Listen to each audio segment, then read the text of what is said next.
भारत के 5 राज्यों में इलेक्शंस चल रहे हैं और इस चुनावी मौसम में सामंतवाद के खिलाफ नारे लगते रहते हैं।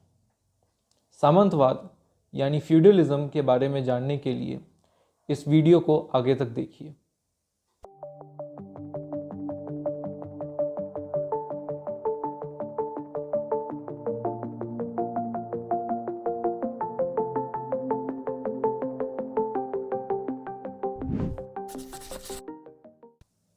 फ्यूडलिज्म एक ऐसा पॉलिटिकल सिस्टम है जहां पर पावर लैंड ओनरशिप से डिराइव होती है। जिसके पास जितनी ज़्यादा ज़मीन है वो उतना ज़्यादा पावरफुल है। इस सिस्टम की शुरुआत यूरोप में डार्क एजेस के दौरान हुई। वहाँ पर किंग अपने टोटल एग्रीकल्चरल लैंड को अपने जितने भी नोबल्स हैं उनमें डिवाइड करता था। इसके बदले में नोबल्स किंग को मिलिट्री सर्विस प्रोवाइड करते थे। इस वजह से एक हायरार्की डेवलप हो गई जिसमें किंग, बैरन, नाइट्स ये सब शामिल थे।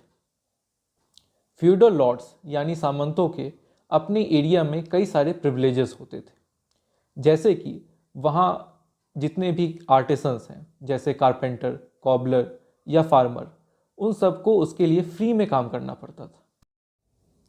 भारत में गुप्ता एम्पायर की डिक्लाइन के बाद सामंतवाद प्रचलन में आया।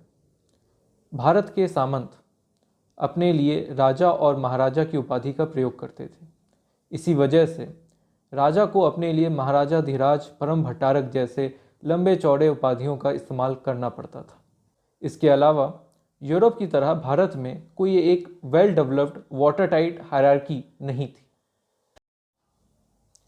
इस सिस्टम के इमर्ज होने का मेन कारण है ट्रेड और इंडस्ट्री का डिक्लाइन। ट्रेड और इंडस्ट्री के डिक्लाइन की वजह से केवल एग्रीकल्चरल लैंड ही रेवेन्यू और इनकम का एकमात्र साधन रह जाता है।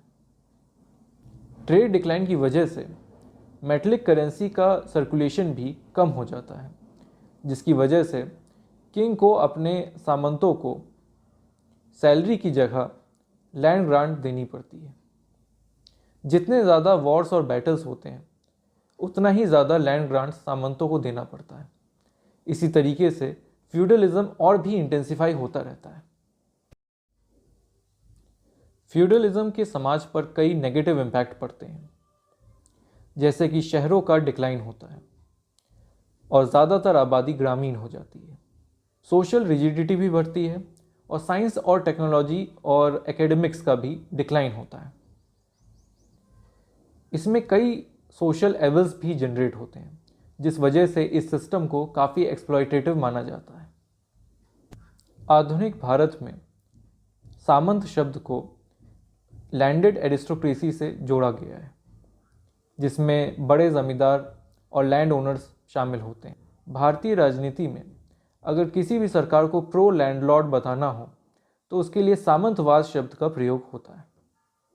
धन्यवाद।